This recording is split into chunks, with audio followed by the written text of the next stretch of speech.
never made it, but I know what it takes. I'm motivated by a mix of emotion. Got my statement, and I'm reading it slow so I can understand it fully. Appreciate my standing, go out of this world and right on time. Oh, never in my life have I seen the sky light up like this. I'm far away from Earth and I wanna know if you exist. Mission control, do you read me? Send me my coordinates lately. Mission control, am I drifting? Tie me to someone who will love me, yeah. Wait, I think I'll last a bit longer, fine. Welcome everyone. Welcome everyone. Welcome everyone to another Ref Brandon and the Todd family YouTube video. Wherever you are, whatever you may be doing, thank you so much for making Ref Brandon and the Todd family a part of your day. We always greatly appreciate it. Hopefully everybody enjoyed their weekend. It's hard to believe there's only 1 week left in the month of April, because next week we enter the month of May. Seems like we just started 2023 and we're already almost 1/4 of the way through the year. But today here on the channel I want to talk some college football. We know these early preseason polls start coming out right about the time the previous season ends. And of course, I try my best to go through almost every one of them, but not all of them because there's just too many. But usually right around this time, another preseason poll comes out because almost everybody has played their spring game, and then some people change their opinion, good or bad, on a team based on how they look in their spring game, which I completely 100% do not understand. I don't know how you change your opinion on a team, good or bad, when they're basically out there having a glorified scrimmage. I don't get it. I don't understand it, but nonetheless, people do it. So, since we've had the spring games, Wayne Stats from NCAA.com released his new top 25 poll this past Thursday, April the 20th. Any thoughts on it? As always, please feel free to let me know. The number 1 team in the country heading into 2023, according to Wayne Stats, is the Georgia Bulldogs.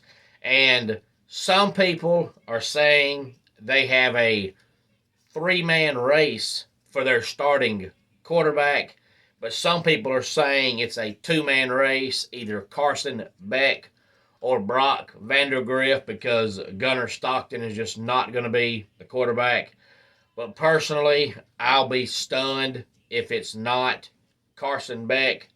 But if it's not going to be Carson Beck, then Kirby better wait until the opening week of the season to let him know, because if he tells Carson Beck now that he's not the quarterback, since he's been the backup since 1982, I believe he'll transfer. But I'd be stunned if it's not Carson Beck. Michigan, number 2. Ohio State, number 3. Alabama, number 4. And Penn State is number 5. And speaking of number 4, according to Wayne Stats, Alabama, I believe it was this past Wednesday that I heard that Nick Saban is out searching for a quarterback, because he says right now they have 2 options at quarterback and neither one of them are good enough to win Alabama a national championship. There was a rumor going around that they were going after Miami's Tyler Van Dyke. And of course, since Tyler Van Dyke has not put his name in the transfer portal, Alabama cannot actually talk to him, but supposedly they called the school trying to find out information on Tyler Van Dyke. So Miami took a picture of Tyler Van Dyke and put it on the Miami Twitter account, and it just said, heading into 2023, 100% a hurricane, and it was a picture of Tyler Van Dyke because rumor is Alabama wants him. I do think out of their two choices that Milroe is the better option, but supposedly Nick Saban says they don't have a quarterback right now good enough to win them a national championship. Not good enough to be top 10, but not good enough to win a national championship. Number 6, LSU. Number 7, Florida State. Number 8, USC. Number 9, Washington. And number 10, TCU. And if you follow the channel, you know that ever since 2021, I've been saying that if Florida State would give Mike Norvell time, I think he is the man to put that program back on the map. So seeing them inside the top 10 does not surprise me. If they were playing Clemson at home this year, I would pick Florida State to win the game. In fact, I probably would pick Florida State to win the game. But since the game's in Clemson, I think Clemson wins. But I do think Florida State's going to have a heck of a football season. Utah, number 11.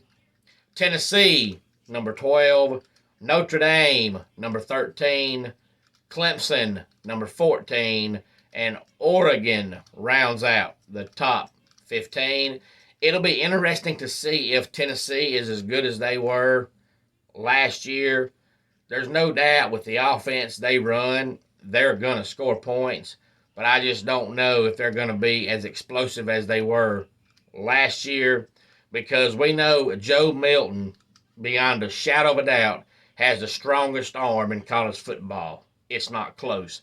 He can stand flat-footed and not move and throw the ball 85 yards.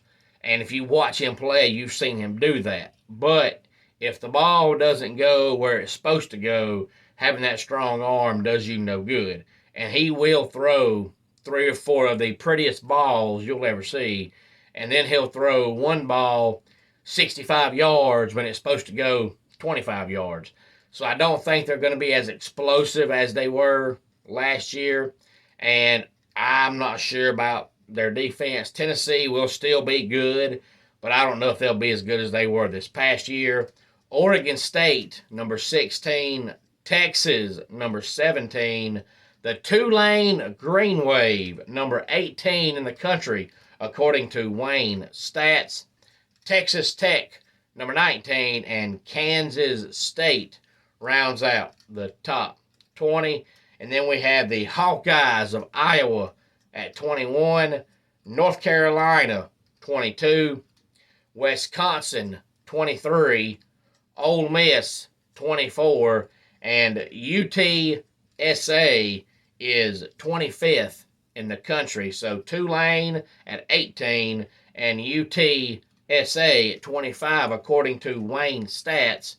That would mean they're not just one-year wonders, that they're going to have another good season this year. And we'll find out pretty early about North Carolina. There's no doubt they're going to score points. I just don't know if they can stop anybody. And we'll find out, because if I'm not mistaken, they play South Carolina in game number 1. And we know South Carolina has the most average pedestrian offense you've ever seen. So if North Carolina gives up 40 plus to South Carolina, then their defense is going to be an abomination. But we know they're going to score points. Any thoughts on this again, please feel free to let me know. Homes for Our Troops is a publicly funded 501c nonprofit organization that builds and donates specially adapted custom homes nationwide for severely injured post 9/11 veterans. Since the 2004 inception, nearly 90 cents of every dollar spent has gone directly to our program services for veterans. Visit at hfotusa.org. Let's go ahead and get our dad joke of the day in here. So the doctor came in to ask me about my broken arm. He said, "Will painkillers help?" And I said, "It wouldn't hurt." And that does it for today's Ref Brandon and the Todd Family YouTube video. Until next time, it's Ref Brandon saying, just like in pro wrestling, life can be over by the count of 3. Tell your friends and family how much you love them. Bye.